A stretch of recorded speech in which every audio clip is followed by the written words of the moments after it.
Hate अर्थात घृणा। घृणा एक दुर्गुण है।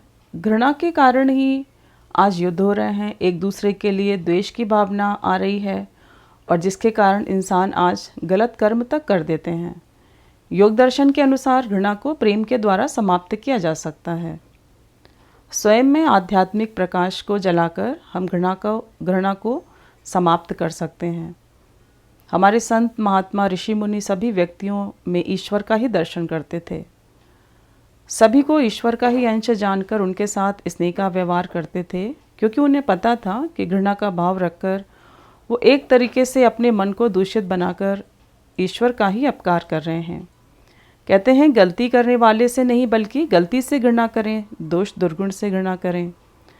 घृणा का भाव उत्पन्न ही इसलिए होता है जब हम किसी के दोषों को, गलतियों को देखते हैं और उन गलतियों को अपने मन में रखकर हम भी उन्हीं गलतियों को दोहराने लग जाते हैं, स्वयं भी उन्हीं दोषों से युक्त हो जाते हैं। घृणा को समाप्त करने का उपाय है प्रेम।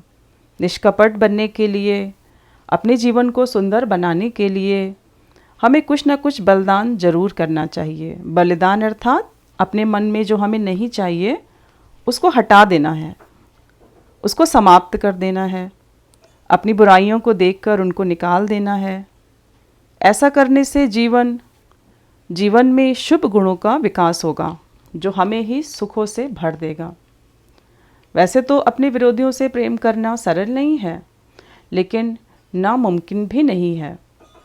इसके लिए हम आत्म अनुशासन का पुरुषार्थ करें, आत्म अनुशासन का विकास करें, अपने अंदर क्षमा भाव को जगाएं।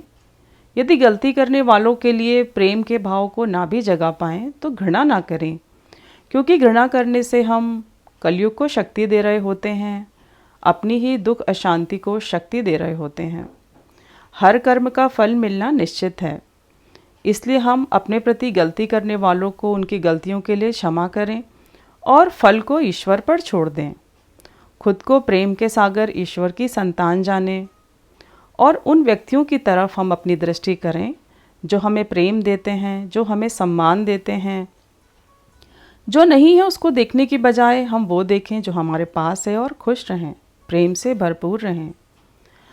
हम अपने मित्रों को प्रेम करें, स्वयं को प्रेम देने वालों को प्रेम करें और अपने प्रेम की शक्ति को बढ़ाएं। याद रखें, हम जो कुछ भी करते हैं उसकी छाया हमारे अंतर मन में अंकित हो जाती है और वो फोटो के नेगेटिव की तरह हमारे साथ जन्म जन्मांतर तक जाती है।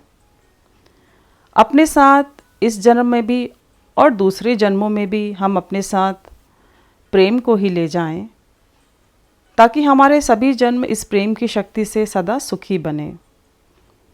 ये जन्म हमारा जैसे भी बीता हो, लेकिन हमारा भविष्य और आगे के जन्म सुंदर बने, इसकी जिम्मेदारी हमें ही लेनी होगी।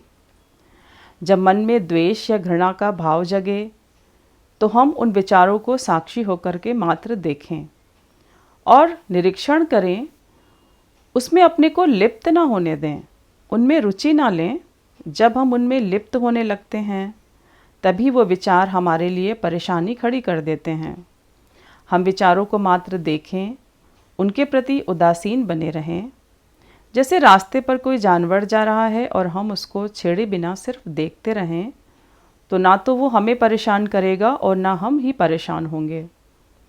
ऐसा करके अपने मन के घृणा के विचारों को, अशांति, दुख, भय के विचारों को हम जाने दें, समाप्त करें। ईश्वर से प्रेम करें, जो हमारे आसपास हमें उपलब्ध है उससे प्रेम करें। कुछ समय ध्यान करें, मैं प्रेम के सागर की प्रेम से पूर्ण संतान हूँ, ऐसे सम्मानों पर मनन करें। सेवा करें, सात्विक भोजन लें, आत्मचिंतन करें, प्राणायाम करें, सात्विक पवित्र लोगों का संग करें, कम बोलें और निश्चित करें कि क्रोध आने पर हम कोई भी जवाब नहीं देंगे। इस तरीके से ऐसे अनेकों प्रयासों के द्वारा हम घृणा के भाव पर विजय प्राप्त कर पाएंगे और अपने मन में प्रेम और शांति और क्षमा के भाव को जगा करके अपने लिए एक सुखी और स्वस्थ जीवन का निर्माण कर पाएंगे। कहते हैं घृणा करने वालों के लिए तो उनका जीवन बहुत छोटा हो जाता है, क्योंकि घृणा को बढ़ाने के लिए, बदला लेने के लिए तो उन्हें अनेकों जन्म की आवश्यकता होती है, जबकि प्रेम से परिपूर्ण व्यक्ति के लिए तो एक ही जन्म बहुत है, क्योंकि वो उस एक जन्म में ही अपने हर क्षण को प्रेम के साथ जी करके, सुख और शांति के साथ जी करके हर क्षण में आनंद का ही अनुभव करता है। तो आज से हम अपने लिए, अपनों के लिए अपने अंदर प्रेम की शक्ति का विकास करें, ताकि हमारा यही जीवन सुखों से, शांति से परिपूर्ण होकर हमारे लिए सतयुग का निर्माण करे, और इसी प्रेम की शक्ति को हम अपने अगले जन्मों में ले जा कर के अपने आगे के सभी जन्मों को सुखी और स्वस्थ बना सकें। ओम शांति।